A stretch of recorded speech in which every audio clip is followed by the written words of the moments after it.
Hello from the United Nations Security Council. My name is Birdsall, and I lead the team here at the Christian Embassy in New York City.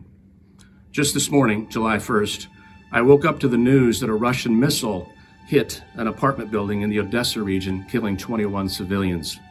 This comes just 2 days after another missile hit a shopping center in Kremenchuk, which killed about 20 civilians. We are now in day 128 of this war of naked aggression with no end in sight. The eyes of the world were riveted on this chamber on February 24th when the Ukrainian ambassador to the United Nations looked directly at his Russian counterpart and said, "There is no purgatory for war criminals. They go straight to hell, Ambassador." Now, this awful war strikes pretty close to home for my wife Kathy and me and our 5 children. We spent the prime of our lives in Kiev, 20 years from 1993 to 2013, ramping up the Ministry of Crew with a team of dedicated staff from the United States and Western Europe.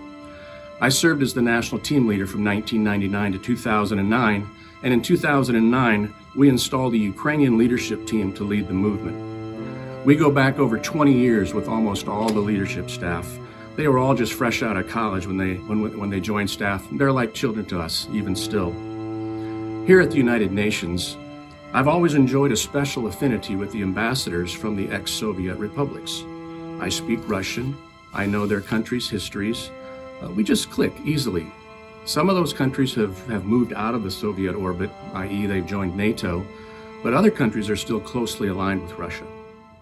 The ambassador of one of those closely aligned countries is a good friend of mine.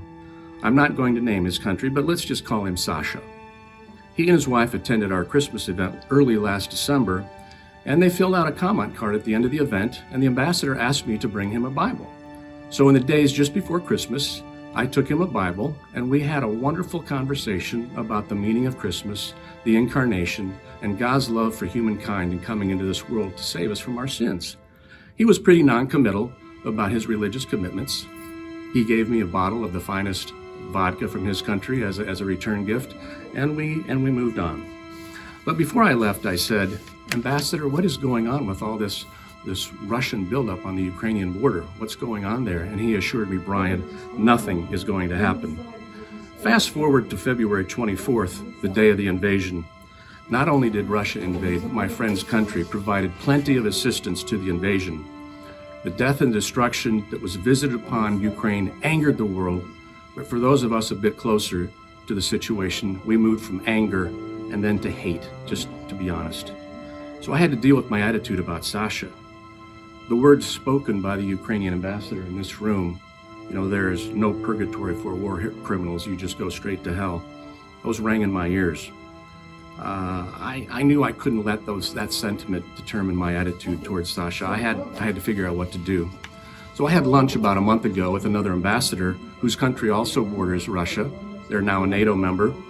And he told me that Putin kept all the diplomats here at the United Nations in the dark about his actual military intentions until even after the invasion began. And he admitted that, he can't look Sasha in the eye still.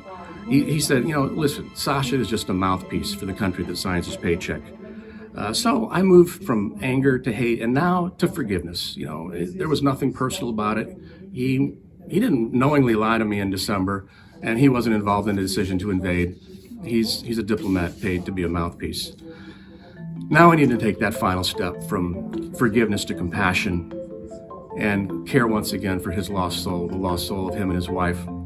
So after the 4th of July holiday, I'll text him and maybe he and I can get together for a cup of coffee or maybe something stronger at the Yale Club or some other neutral location. We have a saying here at the Christian Embassy that we build relationships of trust with diplomats and point them to Jesus.